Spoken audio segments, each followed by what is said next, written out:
हिंद महासागर क्षेत्र, भारत का विजन एवं संस्थागत सहयोग। हिंद महासागर क्षेत्र (आईओआर) के लिए भारत का विजन सुरक्षा, स्थिरता और समृद्धि पर केंद्रित है और इसे Sagar, Quad, Indo Pacific, oceans initiative और अन्य पहलों दृष्टिकोणों के माध्यम से प्राप्त किया जा सकता है। सागर की शुरुआत हुई थी 2015 में। लॉन्च किए गए सागर दृष्टिकोण का उद्देश्य आईओआर में आर्थिक और सुरक्षा संबंधों को मजबूत करना है। समुद्री सहयोग, यह समुद्री सुरक्षा, आपदा प्रतिक्रिया और संसाधनों के सतत उपयोग पर केंद्रित है। इंडो पैसिफिक रणनीति, क्वाड सहयोग, भारत, अमेरिका, जापान और ऑस्ट्रेलिया के साथ क्वाड फ्रेमवर्क के तहत स्वतंत्र, खुले और समावेशी इंडो पैसिफिक को सुनिश्चित करता है। हिंद महासागर क्षेत्र व्यापक हिंद प्रशांत क्षेत्र का हिस्सा है। क्षेत्रीय साझेदारियां, इंडो पैसिफिक ओशंस इनिशिएटिव (आईपीओआई) के तहत भारत का एशियन के साथ जुड़ाव समुद्री कनेक्टिविटी और सुरक्षा को बढ़ाता है।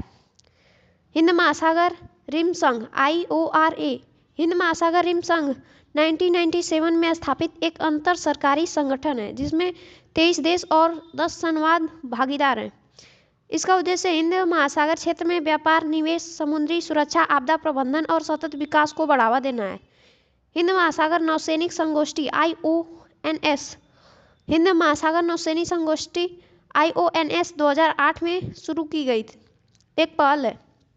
इसमें 24 स्थायी और 8 पर्यवेक्षक देश शामिल हैं। इसका उद्देश्य हिंद महासागर क्षेत्र के नौसेनाओं के बीच सहयोग और समुद्री सुरक्षा को बढ़ावा देना है।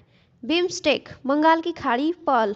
बिम्स्टेक 1997 में स्थापित एक क्षेत्रीय संगठन है जिसमें 7 देश बांग्लादेश, भारत, म्यांमार, श्रीलंका, थाईलैंड, नेपाल और भूटान शामिल हैं। यह दक्षिण एशिया और दक्षिण पूर्व एशिया के देशों के बीच संपर्क और आर्थिक विकास को मजबूत करने का एक महत्वपूर्ण मंच है। रणनीतिक बुनियादी ढांचा पहल। चाबहार पोर्ट ईरान में है। अफगानिस्तान और मध्य एशिया के साथ व्यापार को सुगम बनाता है। सितवे पोर्ट म्यांमार में है। भारत म्यांमार कलादान परियोजना के तहत कनेक्टिविटी को मजबूत करता है। अंडमान एवं निकोबार द्वीप समूह के गहरे समुद्र के बंदरगाह का विकास भारत की समुद्री पहुंच को बढ़ाता है। भारत की रणनीतिक और आर्थिक चिंताएं।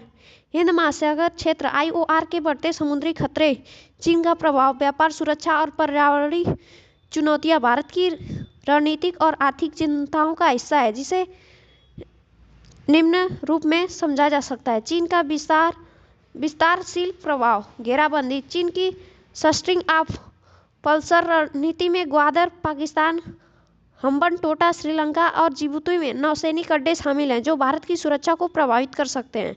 प्रभाव, belt and road initiative (BRI) ने हिंद महासागर क्षेत्र के तटीय देशों में चीन के आर्थिक प्रभाव को बढ़ाया है जिससे भारत की क्षेत्रीय स्थिति प्रभावित हो रही है। समुद्री सुरक्षा चुनौतियां, खतरे। समुद्री डकैती, आतंकवाद और अवैध मछली पकड़ने जैसे असामान्य खतरे भारत के समुद्री हितों को प्रभावित करते हैं।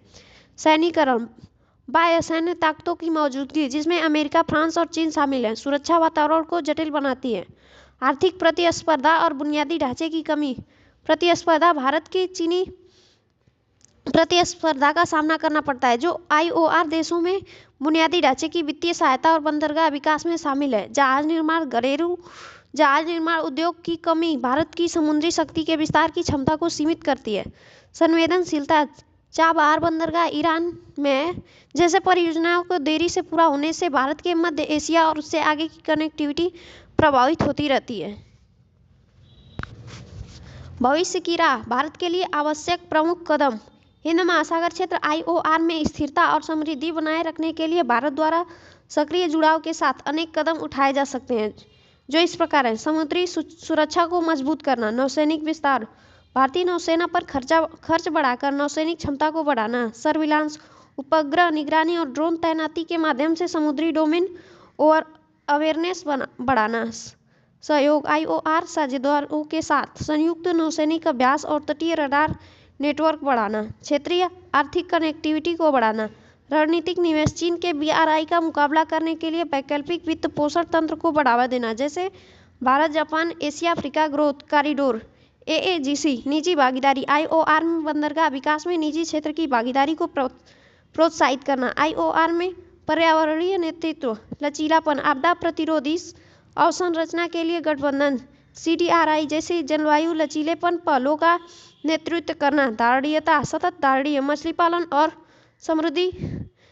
समुद्री शासन को बढ़ावा देना, लोगों तक कूटनीति, सॉफ्ट पावर, IOR देशों के साथ सांस्कृतिक और शैक्षिक आदान प्रदान को बढ़ाना, सहयोग, स्वास्थ्य देखभाल और डिजिटल कनेक्टिविटी में सहयोग को मजबूत करना। हिंद महासागर क्षेत्र भारत के आर्थिक और रणनीतिक भविष्य के लिए महत्वपूर्ण है। जैसे भू राजनीतिक बदलाव तेज हो रहे हैं, भारत को सुरक्षा सहयोग, आर्थिक साझेदारी और क्षेत्रीय कूटनीति में सक्रिय रूप से जुड़ना होगा। सागर इंडो पैसिफिक पहलों और बहुपक्षीय संस्थाओं को मजबूत करके भारत अपने हितों की रक्षा कर सकता है और IOR में एक क्षेत्रीय नेता के रूप में उभर सकता है।